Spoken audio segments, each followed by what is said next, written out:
What's good, boys and girls? Today I'm going to show you how to deal with one of the most common problems every content creator has, which is they stay stuck at the same revenue level for months and they think that the problem is their content. So they actually start changing their content and they even decline and start earning less because they do it the wrong way. So I manage millions of dollars helping creators make more money through content and info products.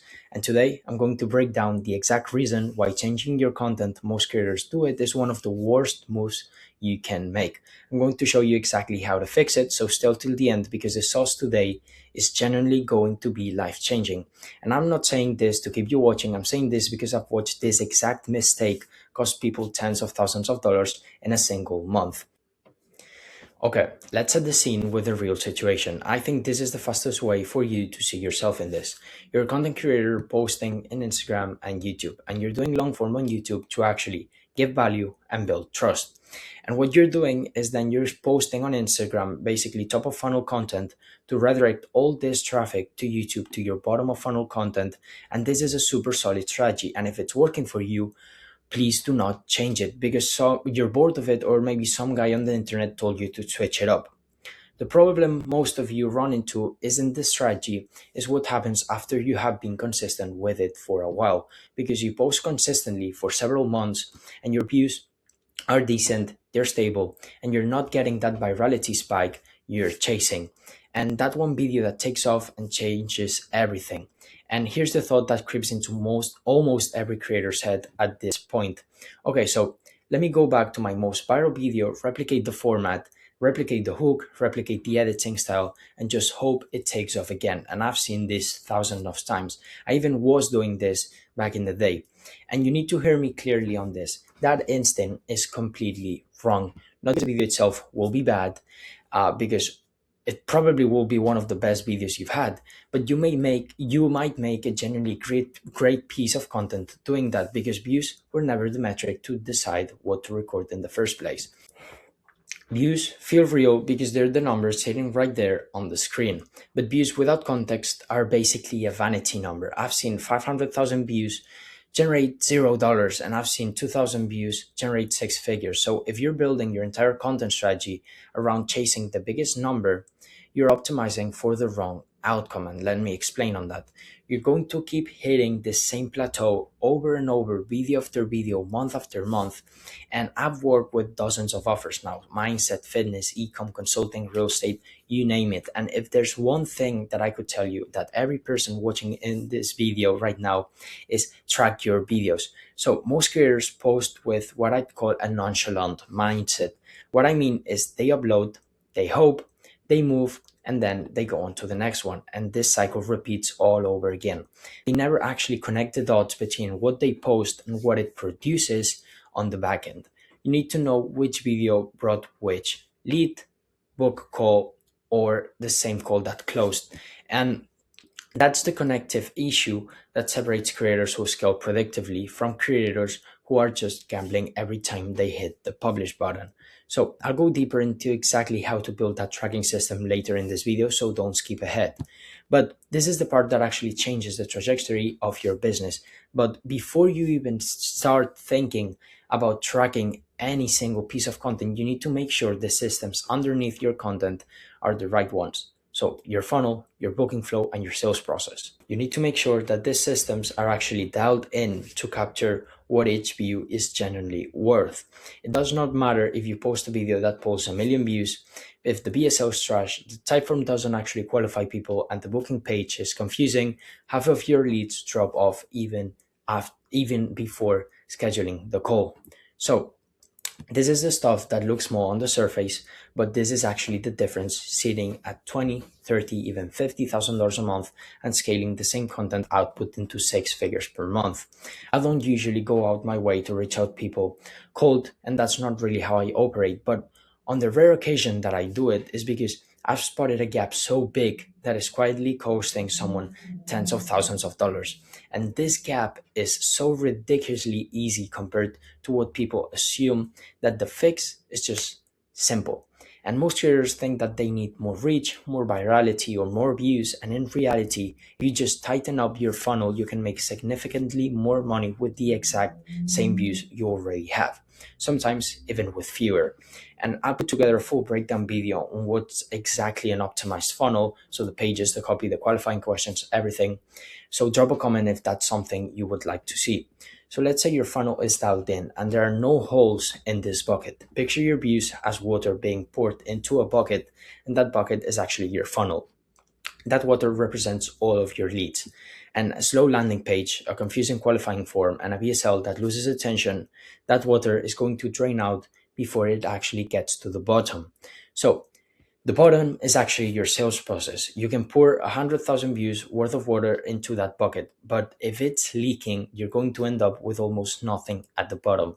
So step one is always patching every single hole so that every drop of water, every lead actually makes it through the next stage. So step two would be, which is sales. I want to talk directly to a specific type of creator right now. If you are taking your own setting calls or your own closing calls, there are actually two reasons for that.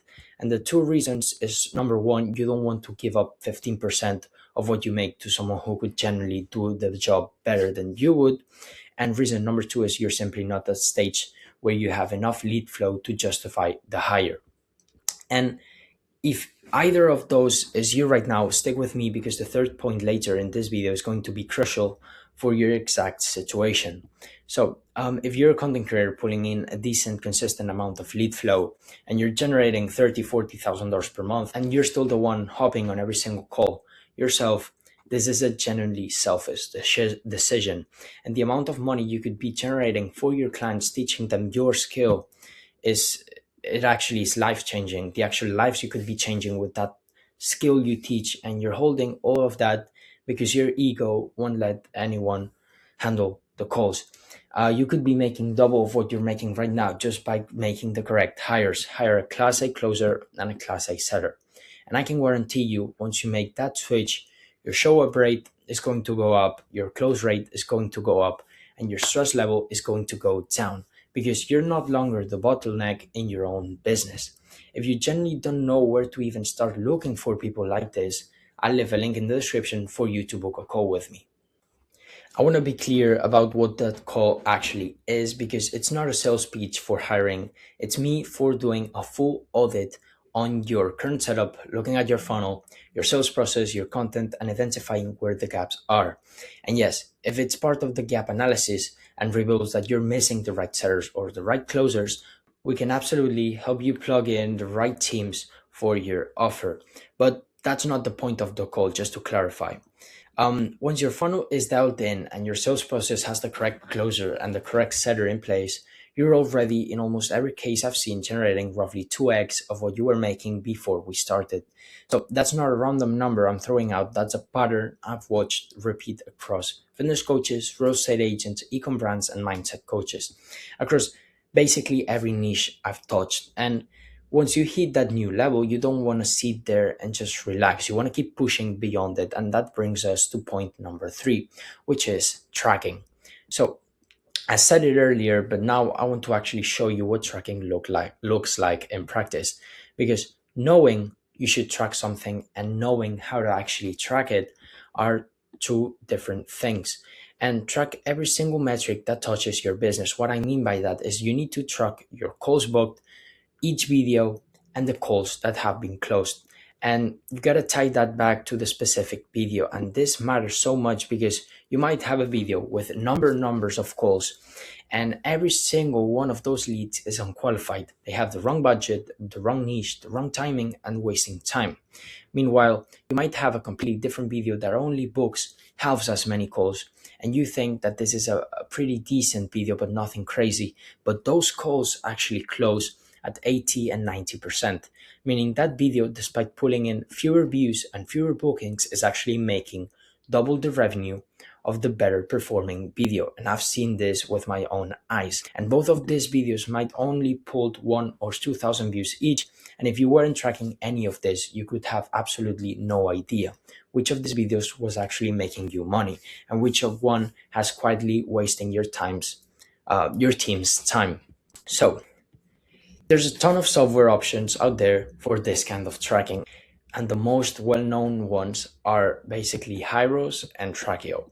I've personally used Hyros in the past, and it seems like kind of overwhelming at the beginning, but there's a learning curve and there's a setup involved, integrations you need to configure, and once everything is actually connected properly, using it day to day becomes easy. So if Hyros feels too expensive for where you're at right now, or the setup feels too complicated for your current stage, some of them are better suited and cheaper depending on exactly what you need. So you can send me a DM. I'll leave my Instagram down below, and I'll personally point you towards the right alternative based on your situation. If price is the concern, I'll give you the cheapest solid option. If it's about functionality, I'll match you with the whatever tool actually covers what you need. So let me give you a quick example of what exactly I'm talking about. I think a real scenario is going to make this take way better than just me repeating this. I've worked with a coach a while back, and this person was doing everything right on paper. So it seems like he had decent editing, decent hooks, and healthy views. And every single month, revenue was flat. So instead of having these spikes, it was just flat, nothing exciting. Not declining, not growing, just sitting there month after month. And when I say flat, I mean flat to the dollar, which honestly told me more than if it had been all over the place. So the very first thing I did before touching a single piece of content was pull up the funnel. Sure enough, there were holes in the bucket. The booking page had a form with way too many fields on it. So people were dropping off before they even got to pick a time slot. And what we did, and also on top of that, the BSL was sitting in front of that booking page was almost 9 minutes long, and front loaded with backstory instead of leading with the actual offer and the actual transformation. So even the people who were interested enough to sit through it were losing steam halfway through it and just closing the tab. That's water pouring straight out of the bucket before it even reaches the bottom. So we shortened the BSL and restructured it to lead with the result up front. And we cut his booking form to 6 fields just from that change alone, without touching a single video on the content side. The show rate on booking calls jumped noticeably within the first 2 weeks, and we're doing the same content, same views, and more money. And bucket stopped leaking. Then we moved to the sales side, and this is where it got interesting. This person had been taking their own calls for almost a year, closing around 35%, which honestly isn't terrible, but it's nowhere near where it should have been for the offer and the price point. So we brought in a trained closer, someone who does this full time, who's used to handling objections and knows how to actually guide the prospect instead of just presenting and hoping, and the close rate jumped to almost 70% within the first month. Think about what that actually means mathematically. Same leads, same booked calls, and revenue basically doubled again, 2x, purely from swapping who was on the other end of the phone. And we finally got to tracking, and this is where the real insights showed up. Turns out the video that was pulling most of the views every single week, producing some of the lowest quality leads, and ton of comments, ton of watch time, and the people booking calls of that video were consistently the wrong fit, the wrong budget, and at the wrong stage. Meanwhile, there was a video buried in the archive with maybe a tenth of the views that was quietly producing the highest closing leads by a wide margin. Without the tracking in place, that video would have just kept sitting there ignored, because on the surface it looked like it was an underperformer. But once we saw the actual numbers, we built an entire new content pillar around that exact angle and pain point that that video was hitting. So that pillar became the single biggest revenue driver in the account within 2 months. And that entire transformation had absolutely nothing to do with changing the content. It had everything to do with fixing what was underneath the content first. Then letting the data tell us what to actually create more of. So let's bring this all the way back together. I want you to walk away from this video with an actual system, not a bunch of individual tips floating around in your head. So step number one, make sure that your funnel has no holes. Every view that turns into a lead needs to actually make it through a sales conversation. Step number two, make sure that your sales process has the right people on it, a real closer and a real setter, so that every lead that doesn't make through gets the best possible chance of converting. And step number three, track everything at the video level: calls booked, calls closed, revenue generated, so that you actually know with data, not guesses, which content is making you money and which content is just noise. Once you have those three things in place, and then you should even start thinking about changing the content. Because now you're not changing the content out of boredom, frustration, or chasing vanity. You're actually changing it more accurately and doubling down on it based on actual data that tells you exactly what's working.